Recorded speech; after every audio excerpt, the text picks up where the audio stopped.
Welcome warriors to another video. Today we are going to show you what to do if someone grabs your baton during a fight, or maybe even how to completely avoid someone grabbing your baton. This video is being filmed basically because many people want to use the batons, but they are afraid that someone will take their weapon and use it against them. Very good reason to be afraid, but with the right amount of training and good information, you can definitely avoid the scenario of someone taking your weapon. Stay tuned, watch till the end, and you will exactly know what I'm talking about.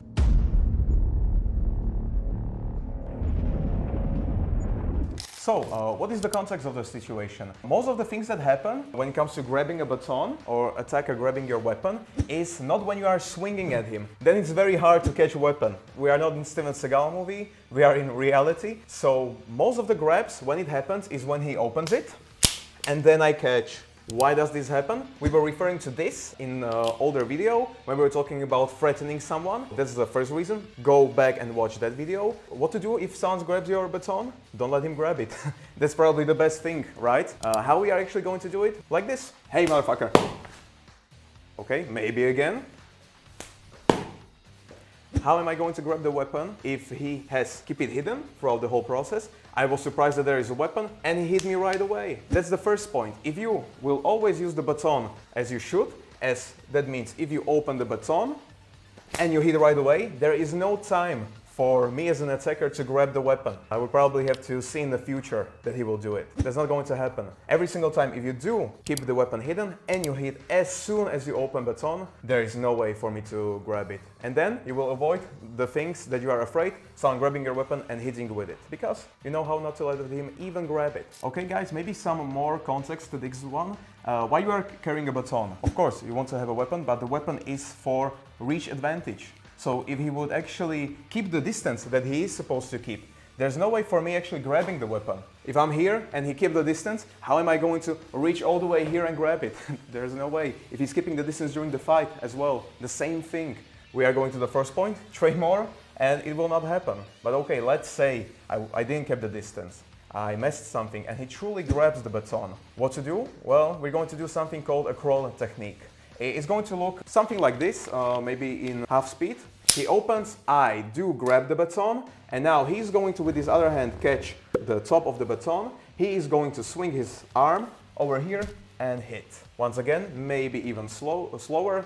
I catches the top, swings it, and hits me. How did you hit it with a short one? And then video training of us actually doing this technique with baton. In full speed, if you are thinking, oh, it takes too long.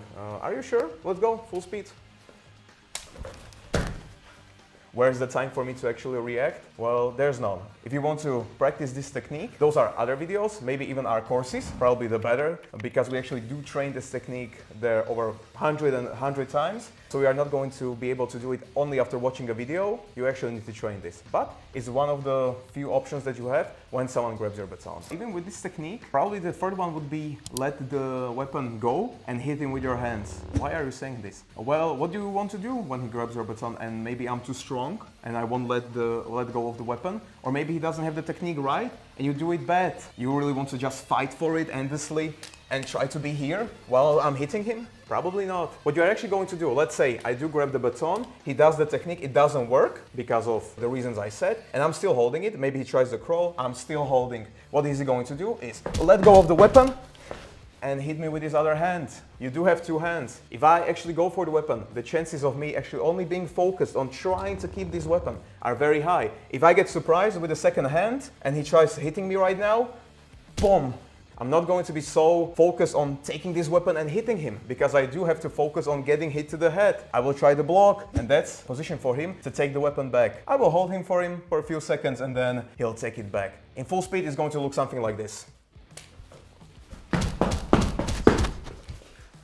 What you saw right now was me grabbing the baton with one hand, but if I really want to take the weapon away from him and I'm very afraid of the weapon, chances are I'm going to go both hands. Now, what is the problem? If we are again going to just fight for it, none of our hands are free, but if Peter will let go of the weapon and hit me, now I have absolutely nothing to cover.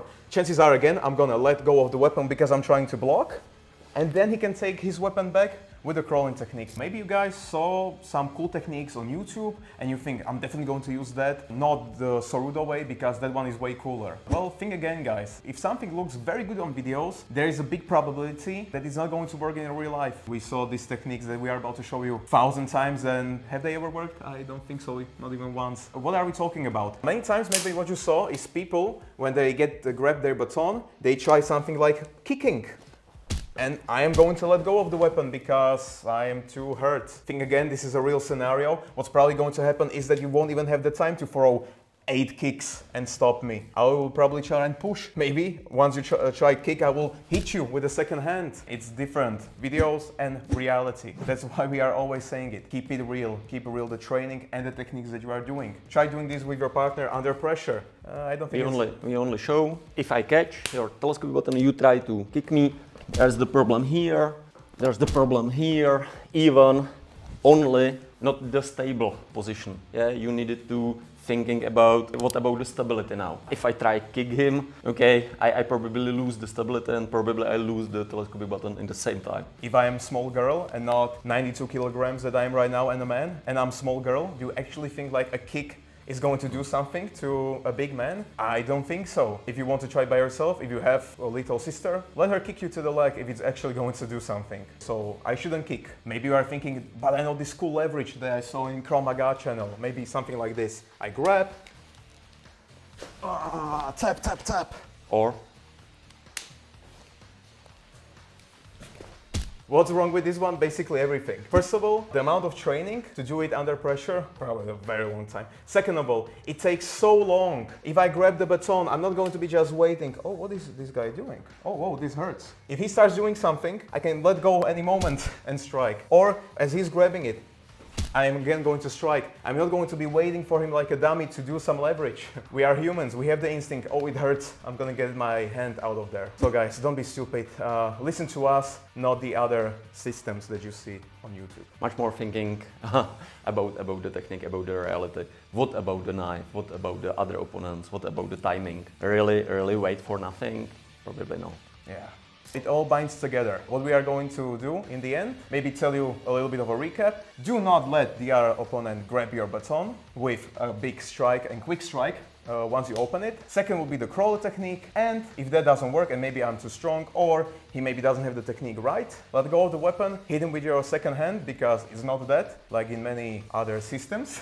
You can actually use it, so always be mindful of you have 2 hands, not just one. So guys, you are at the end of the video. We definitely believe that after watching this, you are not just going to turn off the phone and think, I know it. You guys actually need to practice this many times before you will be able to use it in the critical situation when you are under stress and pressure. For now, this is all we can do for you.